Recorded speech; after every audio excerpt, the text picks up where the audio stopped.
Today, we're going to do a Meet the Author interview. Sarah is a two-time best-selling author. She wrote a chapter for Worldschoolers and also for Born to Travel. But today, we're going to talk about the Worldschoolers book. Sorry, You I can? have some that could show up in here. Don't worry about it. My daughter, she'll eventually come into the picture. Sarah documents her adventures with her family under social media as the 5 World Explorers. She has 3 kids. They're a family of 5, and we have some questions for her. Are you ready, Sarah? I'm ready. Okay, so you want to tell us a little bit about yourself, introduce yourself? Yes, so we are a family of 5. We are originally from Italy, Florence, Italy, but in 2010 we sold everything and moved to the US with, at the time, we had only 2 kids. They were a newborn and a 1-year-old. And we thought we had the perfect life. We had our business. Our kids went to school. Everything was perfect. And then we went on a trip. My husband was doing a workshop, and we went with him in Thailand. And at that time we had the 3rd kid too. And we thought, what if we sell everything and we just travel the world? And we did it. So here we are. It was a thing, and it's 4 years and a half now. So Wow. But how do you get to that point? I mean, I understand going on a trip and falling in love with the place, but how do you get to a point where you're like, let's just sell everything again? Because you've already done that. Let's just sell everything yeah, again and travel. What prompted it? I don't know. It was just when we were there, I had this all these ideas. Although I traveled when I was young, but it's different when you go with kids. You just have a different head. You're not worried about yourself more, but about these little humans. And one day I was alone with the 3 of them, and I got lost. And I was walking back to the house in Thailand, and I lost my way. And it was under the sun. They were whining because they were tired. It was hot. And these people on the street stopped me. There was a little kiosk, and they offered me water, and they asked me where I was trying to go. And one of the people there looked up the hotel I was telling him, barely spoke any English, so it was all very complicated. And then this guy said, I'll drive you there. And I don't know how that I sat in the car with him, and I'm like, oh, what am I doing? I'm bringing my You got kids in into the a car car with with a stranger. That's like the but I first just thing you felt teach so kids, safe. right? Yeah, it dawned on me when I was driving. I'm like, oh, what if, what am I doing? And then he dropped me off at the hotel. He didn't want any money. It was just an Wow. act of kindness. And I don't know, I guess that kind of started making me think the world is not what you see on TV or what you hear about. And so now I figured I want my kids to actually see how it really is, and not the ideas that people put in our minds because we live in a country, and so they tell us, well, this is how it is there and this is how it's there. And so many times we find ourselves talking to people and they're like, well, but that place is not very safe. I'm like, no, really it is. We've been there. Fine. You'll Yes. survive. Of course, if you think that things are going to happen to you, for sure they're going to happen. But for the most part, we really want our kids to not be scared of the world, because there's actually nothing to be scared about. We don't go into places where there's a war going on. I mean, we are careful. No, of It's not course like not. Of course not. but there's so much more than what we learn also in school. So I couldn't agree more. I mean, I still get those emails from the U.S. State Department, and they're like, "Don't go to Mexico," and I'm I like, get them all the time. right? The kidnapping I'm and the like, extortion, and you know, if you compared it to the U.S. has way more shootings than oh Veracruz, my for gosh, example. yes. Yes, every time. They're like, "Well, it's dangerous." And I'm like, "No, they shoot you when you go to Walmart. That's not dangerous. Yes, Your yes, kids this go to is happening school and all they the get shot time. It's so sad. It's happening all the time. all the So you time. pretty much There's so answered much. my first question, okay? So why did you decide Okay. to sell everything and no, it's good to travel the world.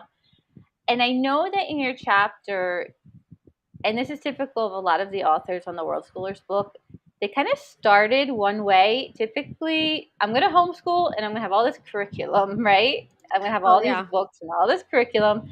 And then they kind of loosen up, and it kind of goes homeschooling, world schooling, unschooling. What was your process? So we left with books. Our kids were actually still signed up in school, and the principal of the school was going to check in on them once a month to see how they were doing. And like I wrote in the first 2 months of our travels, we did a little vacation time. So the first country we stopped in, it was our vacation. But then in Australia, we were in a camper van, and it was a nightmare.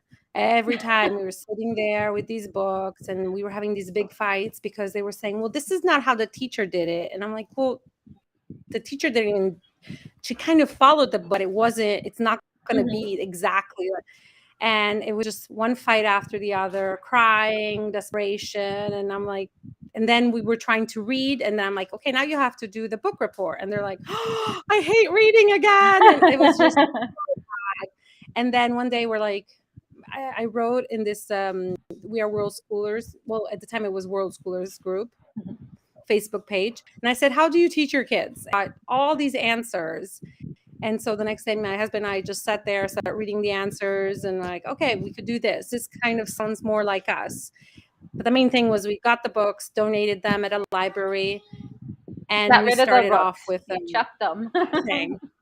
So we started the Worldschooling, and then as time went by, our kids follow a little bit on an online program, but they do a lot of self-taught. So they said they want to learn something, and we just let them go and learn it. For example, they wanted to learn to crochet. Cosimo, my son, my oldest, wanted to learn to crochet. My daughter wanted to learn to knit. My husband and I don't do either one, and so they just got a few YouTube videos. A few they didn't really get it. So I'm like, just look for another one. You don't always sync with your teachers, right? So same thing if you look at somebody explaining something. And so they found the person that taught it better, and they got into it, and they're good at it now.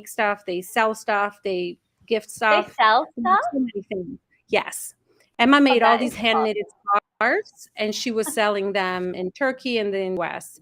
And Cosmo makes all these little monsters. Can I have one? You were saying that. What are they from? Are they like Minecraft or? No. They're just little monsters. I mean, not monsters, but they're like made up characters. He designs them, and then now he starts. Yeah, he comes up with an idea, makes it, and then now he started making stop motion, little stories of stop motion. Emma is more into the business part. She sells. She wants to make money. I loved it in your chapter when you talked about Cosimo and the knitting or the crocheting. The knitting, crocheting. I'm not sure what the difference is either. So these are his last creations, and they're beautiful. But as you're talking about in your chapter, like if he were in an actual school, a traditional school, he would have been bullied to death about that. Oh yeah, it's a girl thing.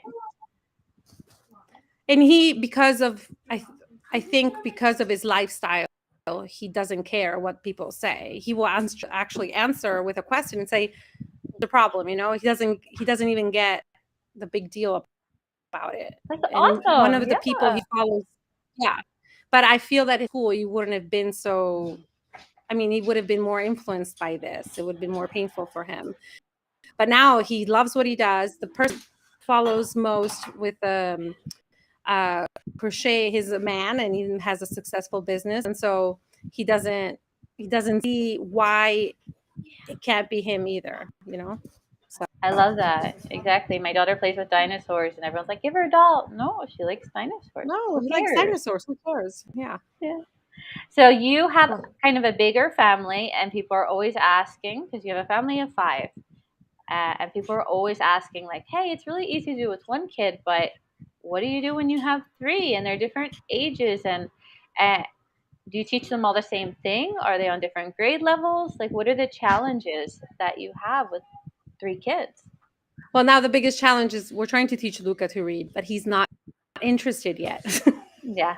So, but Luca he's the young 6, and he's been so different from Cosimo and Emma growing up.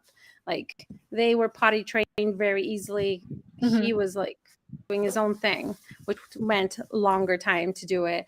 But he's always challenging us, and everything we decide, okay, now you have to learn this. He's like, no, not really. And then you just kind of, he makes us slow down and think, okay, then we just wait for you to be ready and decide that you want to learn. And he taught himself to go on a bike without the training wheels. We had tried 3 or 4 times to teach him without. Mm-hmm. And one day we were these friends and he just, mommy, daddy, look. And he went down the bike.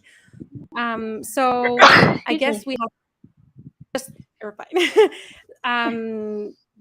They have a little program they follow that's kind of a grade level, but it's just really flexible. We don't, well, I mean, we want Luca, of course, to learn to read and write, and Cosimo and Emma did those first years of school, so it was a little bit easier with them. But there's still so much that they can learn. It's not only what the school teaches, that you don't just, we don't focus on that.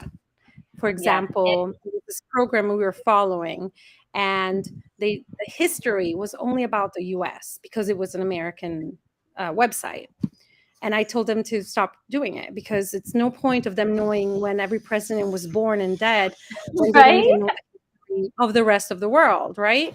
So I'm like, yeah, well, we don't need to know that. And I feel like it's not going to change their life to know when every president was born. But and I think that's something you would Google, right? Like you could, if you really need to know that, you could just Google that very quickly. I mean, how many people remember that? But if you understand better what happened in a specific country you're visiting, maybe you'll understand more about a place. So it's not the dates. Well, the dates can help you kind of locate when these things happen. So how far back in time or how close to our time those things happen. But I feel those are the most important historical things to know, not when each president was born or when this specific war happened. And so I kind of said, no, let's just kind of focus on learning a little bit of everywhere in the world and not just the US. And that's true. I minored in history, and at the university level, I was pretty disappointed in the it was really European history coming to the Americas, and that was it. I was really disappointed. Yeah. No, there's so much. We went to Australia, we went to see this place that we thought it was just, oh, this pretty place. And then we learned the horrible history about it. And we learned it, while we were there, that's where they brought all these people to do free labor, basically, by putting them in jail. And that was their jail. And they were doing the work from England. They would send them there because, they stole money or whatever the currency is. They stole some bread because they were hungry. So they got like 7 years of, insane. This history you learn just by exploring. And you're like, what? I didn't do this in school. Why wasn't Australia important for me to learn about, No, we didn't learn anything about Australia. I mean, just a tiny bit about one movie. We watched one movie on China. We watched Gandhi. And I think we watched the Tsar, Nicholas and Alexandra. And that was pretty much... That's the history. That was the history. Mongolia, and there's so much history of Mongolia, but do you know any history of Mongolia? Probably not, because you do maybe Genghis Khan a little bit because it's cool in the movies, but that's it. You don't know that much about it because we don't need to learn it, apparently. So, but when you travel and you're traveling with your kids, every country, it helps you to know the history because it explains so much about the culture. Yeah. So I and why some people are in way. Exactly. So much is explained by, we just had a dance today. Yesterday was the day for the Virgin in Mexico City. Oh yeah, it's the 12th. Yeah. So I wanted to ask you how, because you're with your husband, how do you divide, or do you divide, who's in charge here of figuring out where you go next, what you're going to visit, if you're going to visit a museum? How do you arrange all of that? I think I can kind of do it all together. Maybe I'll look up something and then I'll tell everybody and we decide if we want to see it. Or he'll look up something and we decide. I'm the one that looks up the flights and the hotels, but I always say, okay, these are the options. And then for those big things, it's me and him deciding. but I'll do maybe the finding the stuff, and then we'll sit there and be like, okay, we can stay here, or we can take this plane, or but for the actually visiting places, we kind of make a little list maybe of things that seem interesting, and we try not to be only the touristy things, but also something that's more about the place, the culture, and then what? And my sister is like a knitting. She's in knitting, yes. And then we tell them, okay, this is what we can do here, and they'll tell us, yeah, we like to do this or we like to do that. So it's kind of everybody decides. We don't just boss them around and tell them we have to go see this and we have to go see that. We do try to do a little bit also the touristy things because we have a YouTube channel, so we want to share a little bit of what are the more popular things that most of the people are going to go see rather than the more unique, but then put them in all together. It gives people a better idea. And your videos are great. I have no idea how you do them, but your videos are so happy and positive and fun. Oh, they're not planned. There's nothing like no scene that's like, let's say this 10 million times till we get it right. We will try maybe twice, maybe just because we kind of shoot our words, but that's the way you do it. Not to stress about it. No, it's we try to be authentic. Also, if it's not. I wanted to ask you some follow-up questions because you are coming to Veracruz, so we actually get the opportunity to meet in person, and hopefully our kids get along because I have a 6-year-old too. So I wanted to ask you because you talk a lot in your chapter about how you were inspired by attending the Worldschooling Summit, that you met, you were like, these are people, we're not alone. And now you're organizing a pop-up. So how did that happen? So we went to, when we were in this crisis of the books and the learning and all of that, we also, on the same page, I found out there was Project Worldschooling Summit. And so for some very incredible reason, we were going to be in the same town. We were going to be in Chiang Mai in Thailand when this was happening. And it wasn't planned. It was just kind of, let's go to Chiang Mai. And so I suggested we go. It wasn't expensive. It was pretty cheap. So I'm like, we could do it and see how it goes. And no idea what it was all about because she doesn't really tell you what are going to be the main arguments of the summit, just because it's nice to have the surprise. So we kind of didn't know what it was going to be all about. And we were very pleasantly surprised because we met so many families that were traveling like us, so we didn't feel alone anymore. And then so many with the same fears, the same worries, the same problems because of, the people that stayed back and said, why are you doing that? You're ruining the life of your kids, or you're ruining your life, or why did you sell everything to do this crazy thing? Everybody had the same problems. And so that felt like we could be ourselves because we didn't have to, pretend to say, everything is going to be fine when you're the first one to be worried, because they were exactly going through the same thing. So we went to that one. It was that after that, we were like, it's fine. This is our life. We can do it. We're not the only crazy people. And we saw they were amazing, amazing teenagers. They were volunteering, taking care of our kids. And they were just, I'm like, if my kids turn out like that, this is good. My kids are doing this life for the rest. Because they were so mature. They were like 14, 15. It was beautiful to see. And we went to 2 more because we love Lainey and Maya organize it. And we love energy. We love the heart they put in this. And so we really believe in them. And this year we were kind of going to go back to Europe, but we stayed here because apparently she says, and I hope she's not going to do that, she says this is the last one she's doing. So I heard the same thing, so I don't know. It's my first one. Lainey. It's my first one, so I have a lot of questions. Like, I have no idea. I'm like you when you went to Chiang Mai. I have no idea what to expect. No, every time we go, because we're like, it's going to be the same thing. So we went to another one, and it's just different. Feels like when you go there, you get the answers you're looking for moment in your life. The people that speak have that message. I don't know. It's kind of weird, but it's like they have the message that you need in that moment.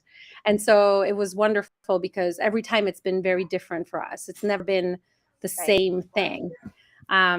So yeah, she better not stop. she loves working with teenagers. So from what I know, she's going to keep on at least doing that. And our kids are going to our older kids are going to be part of this teen retreat she does after, which again, in Jalapa. Yes. And then while we're there, we have our 6-year-old and our friend Rachel, who organizes the World School Ups around the world, suggested that we're there. Why don't we do it? So why not? It's fun, and we get to meet a lot of families before and after because we're doing 2, and we get to explore Veracruz together. 2, yes. Because tell me about it. What do you have planned? I can't tell you. Oh, no, surprise! I mean, it was a surprise. We have it on the website, which I think we can add somewhere here. Absolutely. Where there's a kind of an idea of what the main things are going to be, but the point is that it's not only about visiting Veracruz. It's about meeting, spending time together.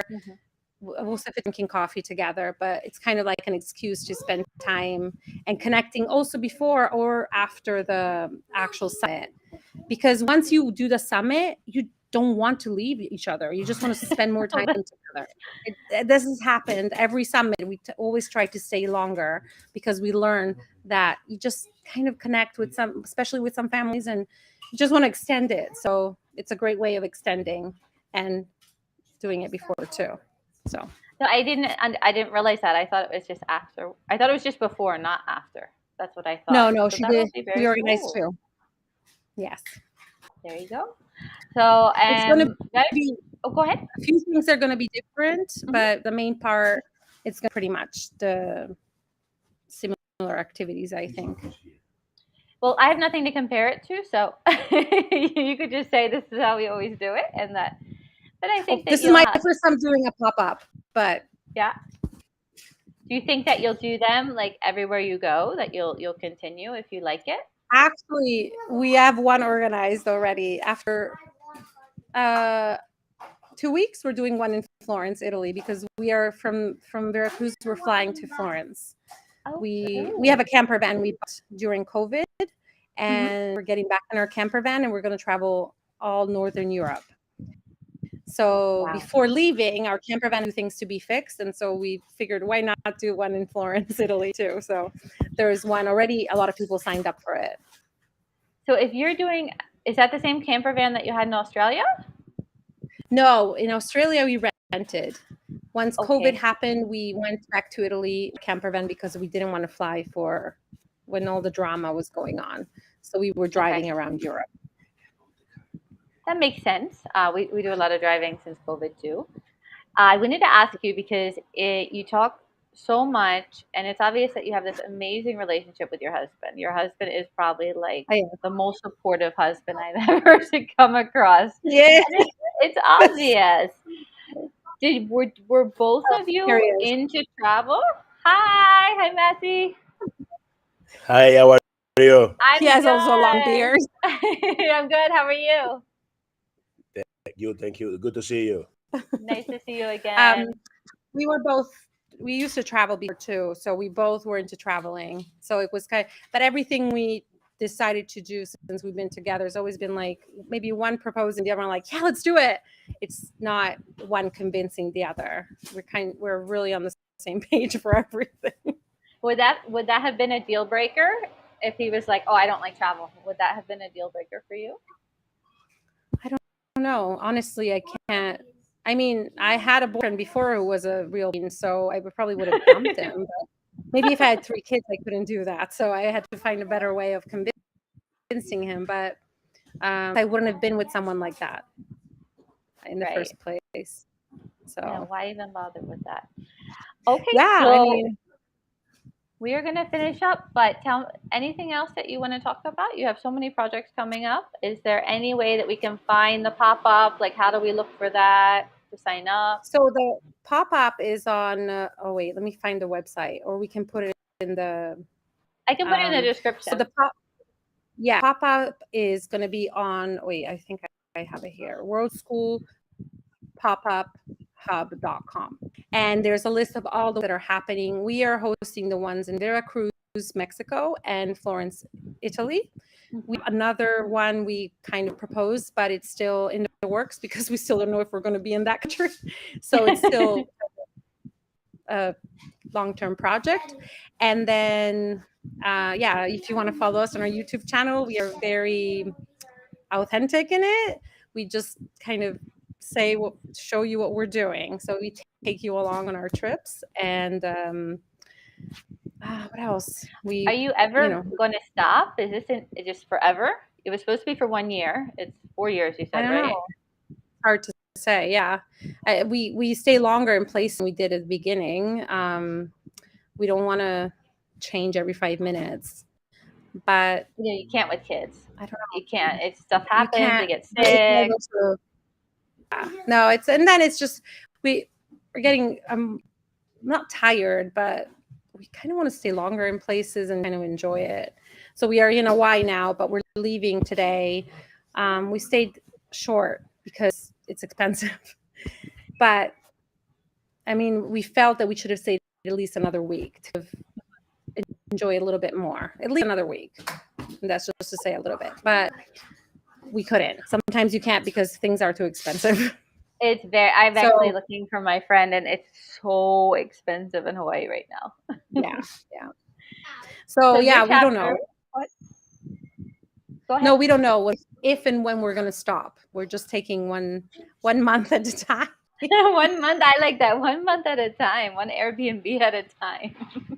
Always check in with our kids, and until they are happy with it, we'll do it. If one day they say they want to change things, we'll change it. We're flexible.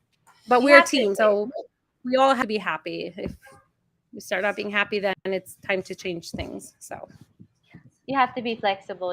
Kids become, older. They become teenagers. Yeah. Some of them want to go to college. You have to be flexible. Yeah. Your chapter is number 2 in the Worldschoolers book, and I don't want to give a lot away, but I personally love the first scene that you set. All I'm going to say is that you're in a camper, and I can picture it in my head like it's a movie. It's so well described, and I know that a lot of people that are trying to force that curriculum in those books will relate to it. Yeah, I think so. It's very well described. So thank you so much for joining me, Sarah. This is the Worldschoolers interview. We'll do another one for Born to Travel. And I will put all of your links in the description. Okay? And we'll see you soon. We will. Yeah, it's going to fly by. Everything flies by anymore. Bye, Sarah. Hold on. My kids want to say hi. So here's Emma. Hi. Luca. Hi, Cosimo. Luca. Hi, Cosimo. And then Mas is packing. He's packing? Somewhere there. Yeah, he's packing Luca's bag of toys. Okay. Well, hi. I will see you guys soon, and I can't wait because I know all the good spots in Veracruz, so we'll have a lot of fun. Good.